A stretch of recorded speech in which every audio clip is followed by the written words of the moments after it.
모든 백성이 몸을 씻고 옷을 빨아서 무엇인가를 열심히 준비합니다. 이들은 평생 처음으로 하나님을 만나볼 준비를 하고 있습니다. 드디어 셋째 날 아침이 되었습니다. 번개가 치고 천둥 소리가 나며 짙은 구름이 산을 덮은 가운데 뿔 나팔 소리가 우렁차게 울려 퍼졌습니다.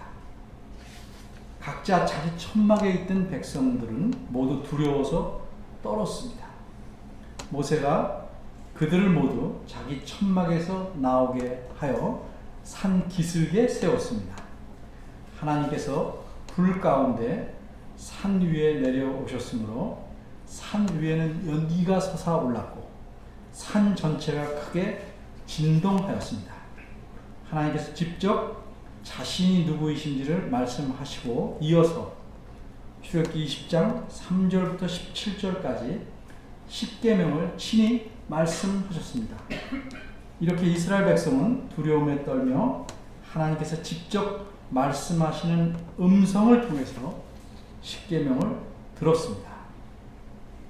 오늘 우리가 십계명과 연관해서 더 생각해 볼 점은 하나님께서 단지 십계명만 직접 말씀해 주시려고 시내산에 내려오셨는가 하는 점입니다. 그렇지 않다면 십계명은 어떤 의미를 갖고 있기에 하나님께서 내려오셔서 직접 말씀하셨는지 생각해 보아야 할 것입니다. 따라서 우리는 세 가지를 살펴보도록 하겠습니다. 첫째, 지난 시간에 이어서 십계명의 의미, 두 번째 시간입니다. 둘째 계명의 내용, 셋째, 주 하나님의 특성. 이 세 가지 중에서 오늘은 둘째 계명의 서론으로 첫째 것, 십계명의 의미에 대해서만 설명하도록 하겠습니다. 첫째, 십계명의 의미. 하나님께서 시내산에 직접 내려오신 이유 또는 목적은 무엇이었을까? 이것을 알려면 오늘 본문 앞부분을 살펴보아야 합니다. 출애굽기 19장 1절과 2절을 보면 이스라엘 백성은 시내산 아래에 있는 광야, 그 이름이 시내 광야인데 이 광야에 도착합니다. 여기서 이들은 장막을 치고 약 11달, 1년에서 한 달 빠진 11달을 머무르게 됩니다. 어쨌든 이렇게 이스라엘 백성이 시내 광야에 진을 치자 하나님께서 모세를 산 위로 올라오라고 부르셨습니다. 그리고 이스라엘 백성에게 모세가 전해야 할 말씀을 알려주셨습니다. 이 말씀은 하나님께서 이스라엘 백성에게 그들의 의향이, 뜻이 어떠한지 물어보시려는 말씀이었습니다. 이 말씀은 출애굽기 19장 4절에서 6절에 나오는 말씀인데 이것을 한마디로 간추리면 너희가 이제 나와 언약을 맺어서 나와 나의 거룩한 백성이 되겠느냐? 이렇게 묻는 말씀입니다. 그러자 모세를 통해서 이 물음의 말씀을 들은 이스라엘 백성이 어떻게 대답합니까? 출애굽기 19장 8절입니다. 여호와의 명하신 대로 우리가 다 행하리이다 하고 함께 이구동성으로 대답하였습니다. 그래서 모세는 백성들이 이렇게 대답한 사실을 여호와께 다시 알려드렸습니다. 8절에 나온 모세가 백성의 말로 여호와께 회복하매가 그런 의미입니다. 그럼 다음 순서는 무엇이 되겠습니까? 그렇게 하겠다고 대답했으니까 그 다음 순서는 무엇이 되겠습니까? 네, 언약을 맺는 일입니다. 이제 언약을 맺는 일에 대해서 생각해 보겠습니다. 자, 이 언약은 누구와 누가 맺는 것입니까? 하나님과 이스라엘 백성 전체가 맺는 것입니다. 그럼 이렇게 언약을 맺으려면 어떻게 해야 됩니까? 두 당사자가 직접 만나야 합니다. 계약은 대리인을 시켜서 할 수 있죠.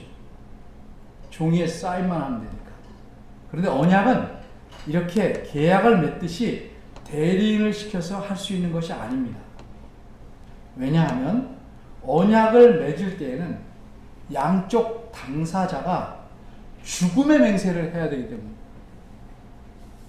죽음의 맹세가 무엇인가? 쉽게 말하면 만일 이 언약을 깨트리면 그 벌로서 깨트린 내가 기꺼이 죽임을 당하겠다는 맹세입니다. 대리인을 시켜서 할 수 있는 게 아닙니다. 그럼 이런 맹세는 어떤 방식으로 합니까? 오늘 어떤 의식을 치릅니까? 예를 두 가지만 들어보겠습니다. 먼저 여러분이 보셔야 됩니다. 예레미야 34장 18절에서 20절입니다. 1109쪽입니다. 제 성경으로는.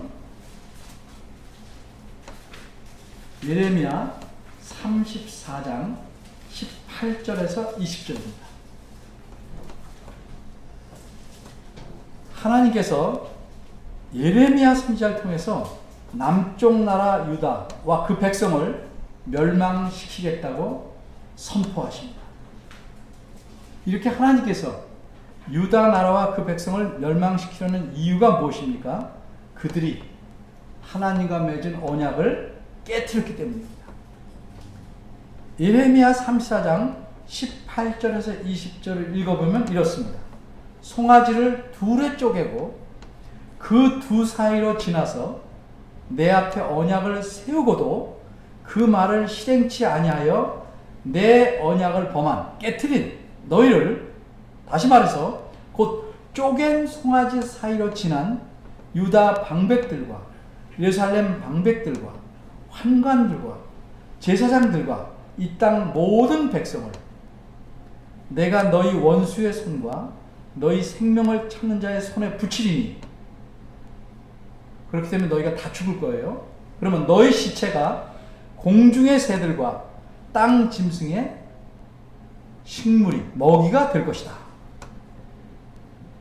이 말씀을 보면 유다 백성은 어떤 의식을 치르고 하나님과 언약을 맺었습니다. 어떻게 했습니까? 송아지를 죽여서 둘로 나누어 양쪽에 놓았습니다. 그리고 왕과 백성이 그 사이로 지나갔습니다. 이렇게 죽은 송아지를 갈라놓은 이 사체 사이로 지나간다는 것이 무슨 의미냐면, 만일 내가 언약을 어기면 이 송아지처럼 죽겠다, 이렇게 맹세하는 의식입니다. 다음 예를 하나 더 살펴보겠습니다. 앞으로 가셔서 창세기 15장 17절입니다.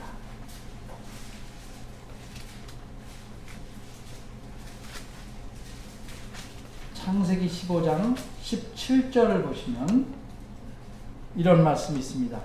해가 져서 어두울 때 연기나는 풀무가 보이며 타는 횃불이 쪼갠 고기들 사이로 지나가.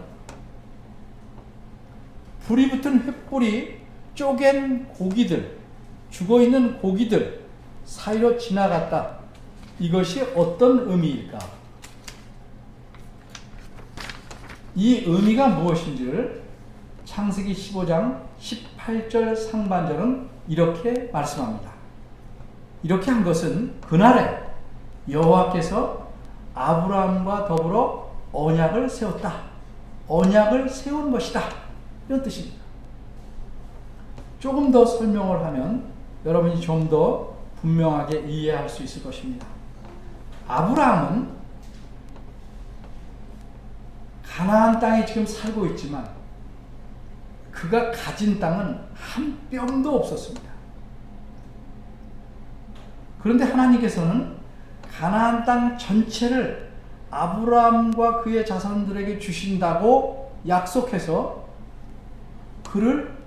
그가 살던 원래의 고향에서 끌어내오셨고 지금 가나안 땅에 살게 하고 계십니다. 그래서 아브라함은 창세기 15장 8절에서 이렇게 묻습니다. 주 여호와여, 내가 이 가나안 땅을 대대로 물려줄 그 소유물로 삼을 줄을 어떻게 알 수 있겠습니까? 그랬더니 즉답을 하시지 않고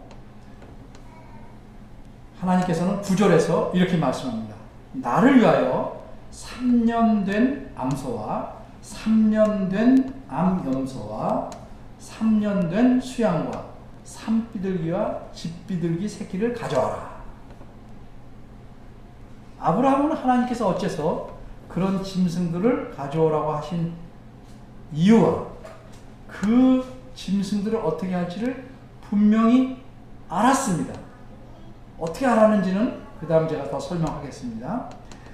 어떻게 알 수 있었냐면 그 당시 문화와 관습을 알려주는 문서들을 보면 이런 방식은 국가 간에 혹은 부족 간에 조약 또는 언약을 맺는 일반적인 의식이었기 때문입니다.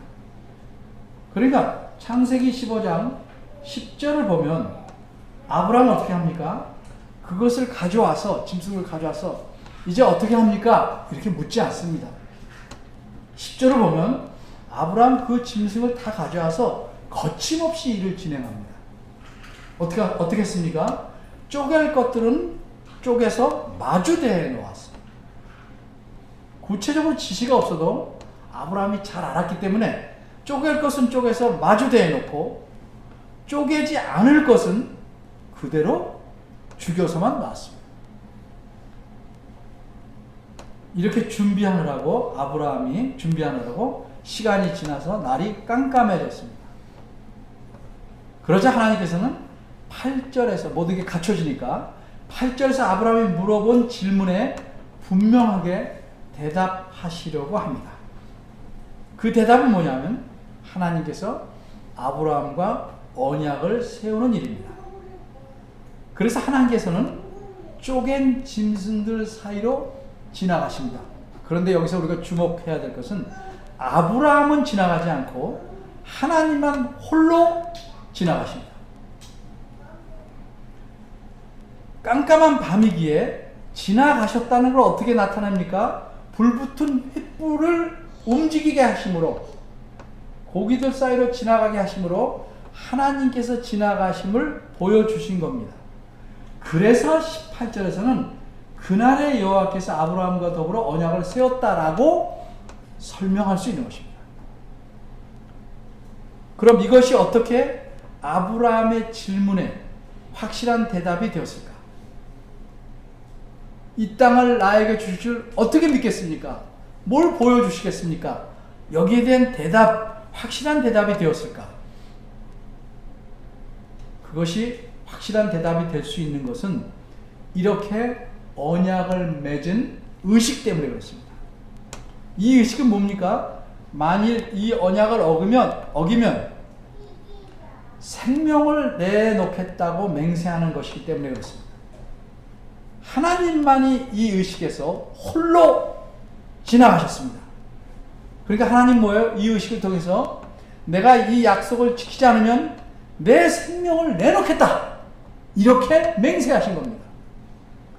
풀어서 말하자면 만일 내가 내게 한 약속을 지키지 않으면 인간적인 표현으로 내 목숨을 내놓겠다. 물론 신이니까 죽지 않으시죠. 내가 하나님임을 포기하겠다. 그렇게 매우 강력하게 맹세하신 것입니다. 그래, 이 의식의 의미를 아브라함은 압니다. 더 이상은 말하지 않습니다. 제가 어린이들을 위해서 쉬운 예를 하나 들면 이렇습니다. 가정입니다. 우리 교회 한 어린이에게 제가 이렇게 약속합니다. 다음 주일에 내가 너한테 아주 맛있는 사과 10개를 주겠다. 그랬더니 이 어린이가 나에게, 목사님, 다음 주일에 만일 목사님이 약속을 안 지키시면 어떻게 하실래요? 이렇게 묻습니다. 물론 여러 가지로 대답할 수 있는 방법이 있겠지만 저는 이렇게 대답합니다. 만일 내가 내가 한 약속을 안 지키면 더 이상 이 교회에서 목사님 일을 하지 않겠다. 교회를 그만두겠다. 이렇게 말한다면 이게 약한 대답이겠습니까? 제 직을 거는데 아주 강한 대답이죠. 내가 약속을 꼭 지키겠으니 나를 믿어라 하는 강한 대답이 충분히 될 것입니다. 이처럼 하나님께서는 아브라함에게 내가 약속을 반드시 지키겠다는 뜻으로 인간적인 표현으로 무엇을 거셨습니까? 자신의 목숨을 내거셨습니다. 이분이 하나님입니다. 이런 분이 하나님입니다. 여러분이 아브라함이라면 이런 하나님의 대답을 어떻게 받아들이시겠습니까? 할 말이 없죠. 그것만큼 분명한 대답이 어디 있겠어요? 이제까지 언약을 맺을 때 죽음의 맹세를 하는 의식에 대해서 예레미야서에서 하나, 창세기에서 하나, 두 가지 예를 살펴보았습니다. 그럼 오늘 본문과 연관해서 하나님께서 이스라엘 백성과 언약을 맺으실 때는 어떤 의식으로 죽음의 맹세를 하시는지 보겠습니다. 이스라엘 백성이 한 목소리로 언약을 맺겠습니다. 이렇게 대답했기 때문에 하나님께서는 언약을 맺으러 하늘에서 시내산으로 내려오시게 된 겁니다. 그리고 이스라엘 백성은 이렇게 내려오신 하나님을 맞이하기 위해서 시내산 기슭에 서 있었습니다. 이 장면을 출애굽기 19장 16절에서 20절이 잘 기록하고 있습니다. 그리고 마침내 출애굽기 24장 1절에서 11절은 하나님과 언약을 맺는 장면을 묘사하고 있습니다. 출애굽기 24장 1절에서 11절입니다.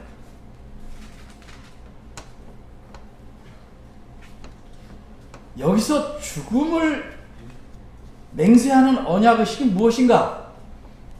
그것은 5절에서 8절 내용입니다. 그 의식은 소를 죽여서 그 피를 취해서 반은 제단에 뿌리고 반은 백성에게 뿌리는 의식입니다.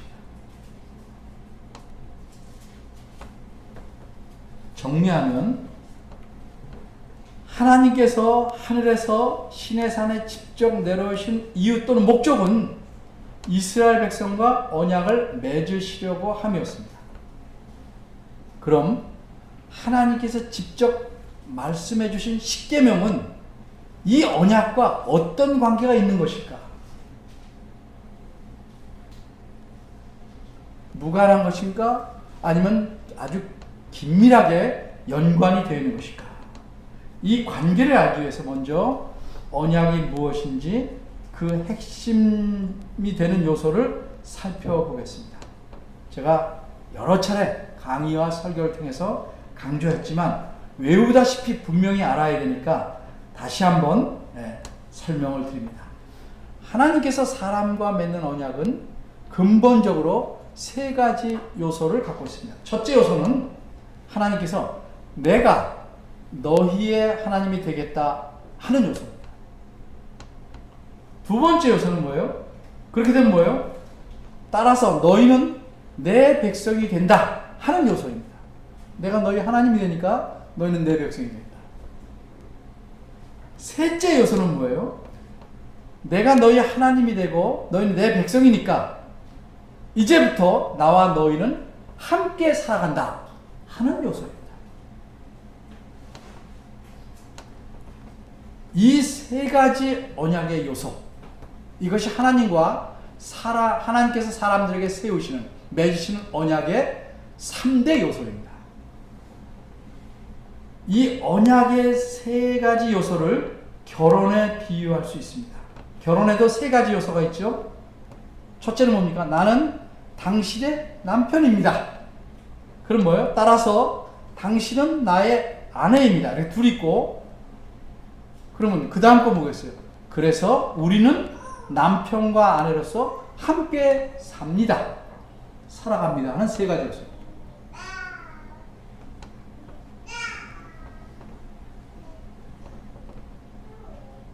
이런 요소 때문에 하나님께서는 자신과 이스라엘 백성이 맺은 언약의 관계를 결혼에 비유하기도 합니다.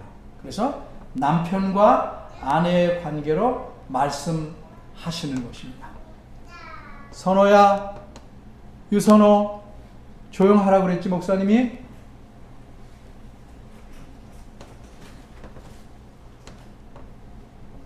언약의 이 세 가지 요소 중에서 십계명은 셋째 요소와 깊이 연관되어 있습니다. 하나님께서 하나님이 되고 그들이 백성이 되면 관계가 그냥 맺어지는 겁니다. 근데 함께 살아가야 하는데 연관이 십계명은 있는 것입니다. 언약을 맺으면 사람이 하나님의 백성이 되어 하나님과 함께 살아가게 됩니다. 그런데 하나님과 하나님의 백성이 화목하게 친밀하게 살아가려면 어떻게 해야 되겠습니까? 아주 쉬운 예로 부부가 돼서 화목하게 행복하게 살려면 돼요. 부부가 됐다는 것 이유는 각자 마음대로 고집대로 살아가는 거 아니죠. 서로 지켜야 될 무엇이 있어야 되겠죠. 공통적인 것이.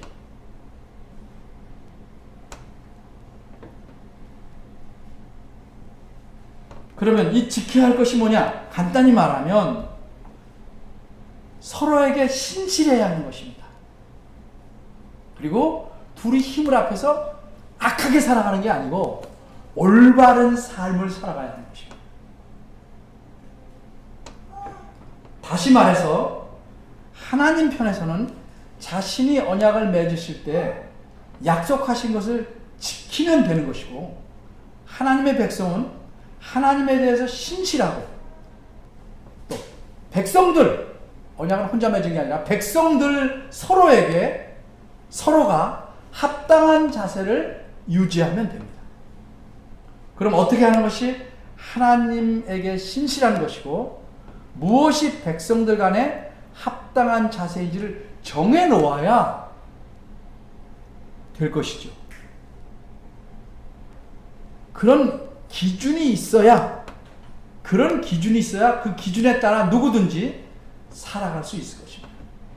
바로 이 기준이 십계명입니다. 성경을 보면 율례라는 말도 있고 법도라는 말도 있고 규례라는 표현도 있어요. 또 율법도 알죠. 이 율례, 법도, 규례는 율법의 내용을 이렇게 저렇게 설명합니다. 그러니까 율례, 법대, 규례라고 말한 여러 가지 가르치는 내용들은 그것을 뭐냐면 이 중요한 십계명을 풀어놓은 내용들입니다. 다시 말해서 율법을 구성하고 있는 율례와 법도와 규례는 십계명을 잘 지킨다는 게 뭐냐? 이러이러한 데는 이렇게 행하는 것이고 이러이러할 때는 이렇게 행하는 것이다. 그 예를, 경우를, 상황을 예를 들어서 잘 설명해 내는 것이 율례요, 규례요, 법도입니다. 그러니까 율법은 한마디로 십계명의 내용을 잘 풀어놓은 가르침입니다.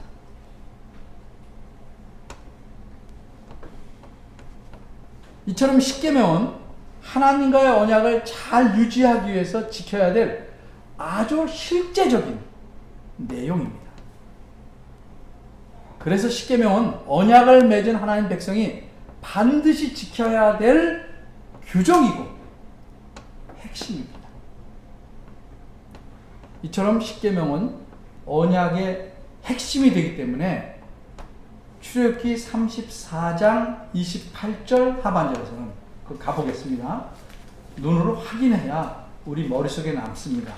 34장 28절 하반절에 가면 십계명을 가리켜 이렇게 표현하고 있습니다. 여호와께서는 언약의 말씀 곧 십계를 그 판들에 기록하셨더라. 이 말씀에서 우리가 눈여겨서 마음에 담아야 할 사실이 세 가지입니다. 여기서 십계명을 뭐라고 표현했어요? 원어를 직역하면 그 언약의 말씀이라고 표현했던 거죠. 십계명을 그 언약, 즉 하나님과 이스라엘 백성이 맺은 언약 그 자체라고 할 만한 것이라는 뜻입니다. 언약의 말씀이다 이렇게 말해요. 그러니까 적어도 언약의 핵심 내용이라고 할 만하다 하는 사실입니다. 둘째는 우리가 기억해야 될 것은 이 십계명 우리말 성경에서는 그저 10개라고 번역했는데 원문에서는 직역하면 10개가 아닙니다. 10가지 말씀입니다. 10가지 말씀. 이게 좀 무슨 차이가 있냐? 있지요. 우리말 성경에서는 10개라고 했으니까 그저 단순히 사람이 지켜야 될 10개의 계명 혹은 명령 이 정도만으로 이해할 수 있는 것입니다. 그런데 원문에서처럼 10가지 말씀이라고 한다면 하나님께서 자기 백성을 직접 가르치신 10가지 내용이다. 가르침의 내용이다. 가르치는 말씀이다. 하는 사실이 좀 더 드러나는 것입니다. 셋째로 우리가 기억해야 될 것은 이 10가지 말씀을 하나님께서는 직접 두 돌판에 기록하셨어요. 직접 쓰셨다는 거죠.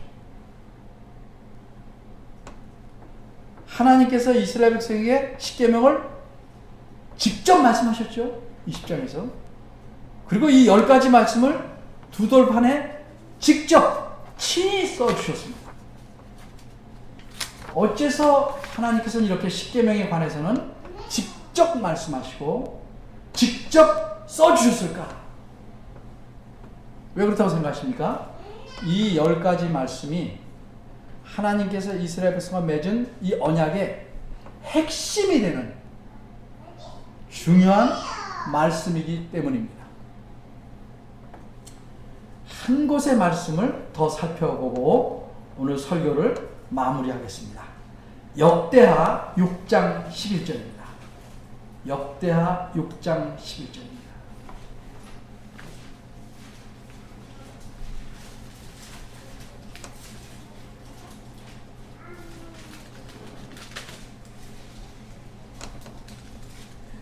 역대하 6장은 솔로몬이 성전을 지어놓고 하나님께 간구하는, 기도하는 그런 내용을 담고 있죠.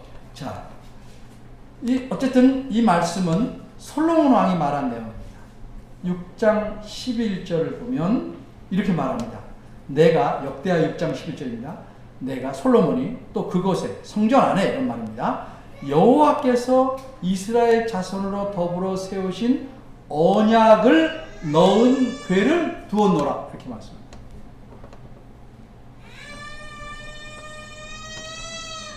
화장실로 데리고 들어가세요. 왜냐하면 이건 버티는 시기가 됐어요. 그래서 따끔하게 야단치셔야 됩니다. 이때 잘 잡으셔야 돼요.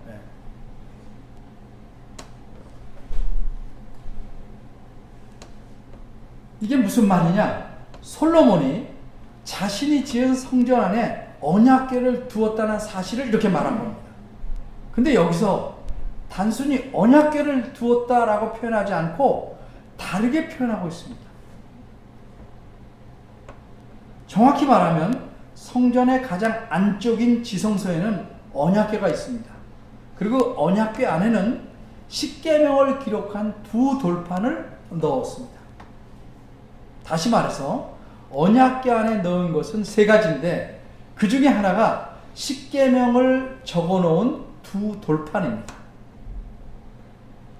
그런데 솔로몬은 이 언약궤를 가리켜 언약궤 안에 두 돌판을 넣었다라고 표현하지 않고 여호와께서 이스라엘 자손으로 더불어 세운 언약을 넣은 궤라고 표현합니다. 두 돌판은 넣은 궤가 아니고 언약을 넣은 궤. 이 표현에서 우리는 무엇을 알 수 있습니까? 솔로몬 역시 십계명을 어떻게 이해했는가? 언약이라고 표현할 만큼 십계명을 언약의 핵심으로 이해하고 있다는 사실입니다. 두 돌판을 넣은 것은 곧 하나님께서 이스라엘 자손과 맺은 언약을 넣은 것이다. 이렇게 이해하고 있다는 거죠. 왜 이 교회 이름이 언약궤이겠습니까? 하나님께서 이스라엘 백성과 맺은 언약을 넣어둔 궤다 하는 의미에서 언약궤라고 이름을 붙인 것입니다. 이제 정리하겠습니다. 십계명이란 단순히 10개의 명령이나 지켜야 될 계명이 아니라 하나님께서 자기 백성과 맺으신 언약 그 자체라고 할 만큼 중요한 내용이다 하는 사실입니다. 그런데 여기서 우리가 잊지 말아야 할 사실은 하나님의 백성이 이 십계명을 지켜야 하나님과 언약이 맺어지는 것이 아니라는 사실입니다. 바꿔 말하면 십계명을 지키는 것이 하나님 백성이 되는 조건이 아니라는 사실입니다. 십계명을 지켜야 하는 것은 이미 하나님께서 은혜로 이스라엘 백성과 언약을 맺으셔서 그들을 자기 백성 삼으시고 그들의 하나님이 되셨기 때문입니다. 바꿔 말하면 십계명은 하나님의 백성이 되는 조건이 아니라 하나님의 백성이 이미 된 사람들이 하나님과 복된 삶을 누리며 살아가기에 하기 위한 하나님의 은혜로운 가르침입니다. 예를 들면 자녀가 부모의 말씀에 순종해야 그 부모의 자녀가 되는 것이 아니라 이미 자녀이기 때문에 부모의 말씀에 순종해야 하는 이치와 같습니다.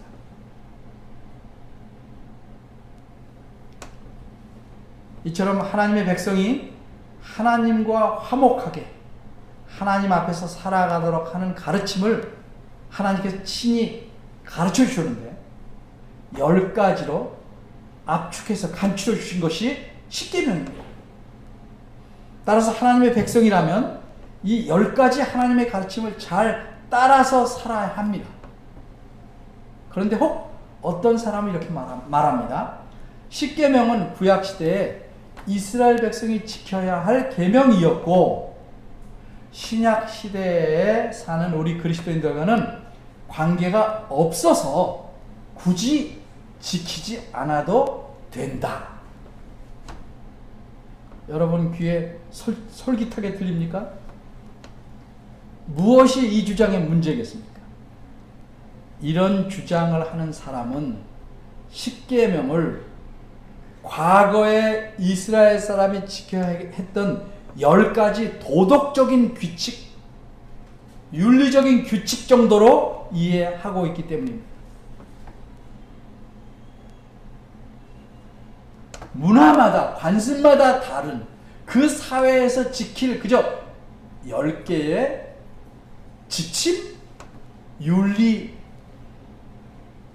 가르침 정도로 이해하기 때문에 그런 주장을 하는 것입니다. 앞에서도 말씀드렸지만 이 10가지 말씀은 하나님께서 이스라엘 백성과 언약을 맺고 그들을 자기 백성으로 삼으신 후에 그들에게 친히 가르친 말씀입니다. 그럼 하나님께서 자기 백성과 이렇게 해야 나랑 화목하게 살 수 있다는 것이 때마다 철마다 사람마다 달라지겠습니까? 시대마다 달라지겠습니까?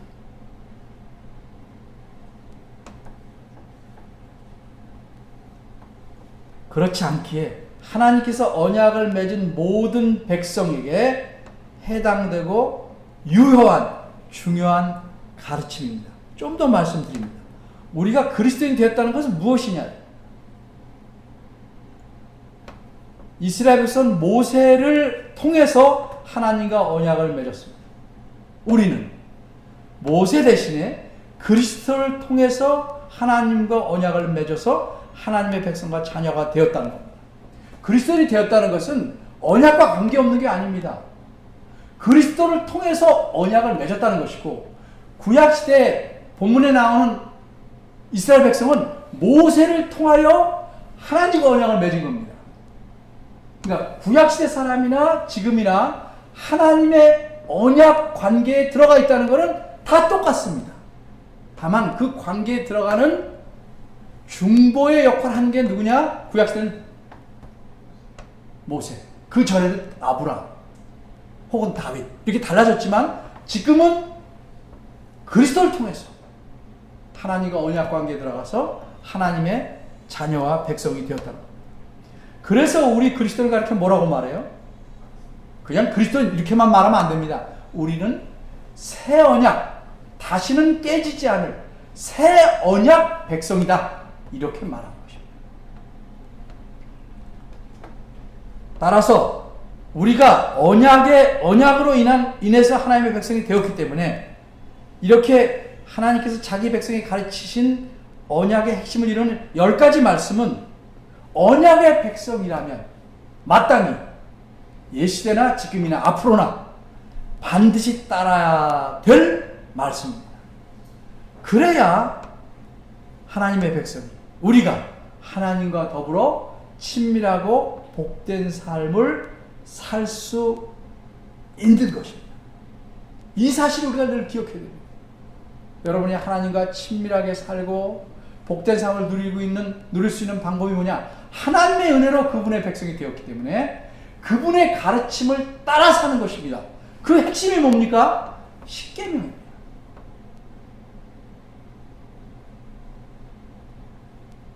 십계명을 지키지 않아도 되겠다는 사람은 그저 하나님과의 관계만 맺고 하나님과 더불어 살지 않겠다고 선언하는 것입니다. 여러분, 부디 이 하나님의 가르침을 잘 지켜서 하나님과 더불어 정말 복되고 행복한 삶, 친밀한 삶, 하나님을 기쁘시게 하는 삶을 살아가시기를 간절히 바랍니다. 기도하겠습니다.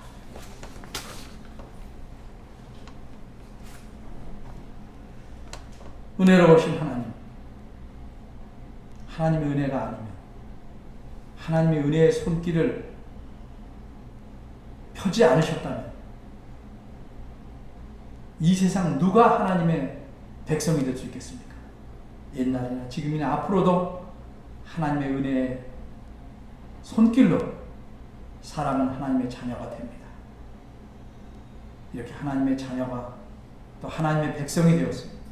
오직 하나님만을 섬기고 하나님이 원하시고 또 가르쳐 주신 방법대로 하나님을 잘 섬겨서 하나님을 믿는 사람의 복된 삶을 잘 누릴 수 있도록 깨우쳐 주시고 이끌어 주시기를 간절히 바랍니다. 예수님의 이름으로 기도합니다.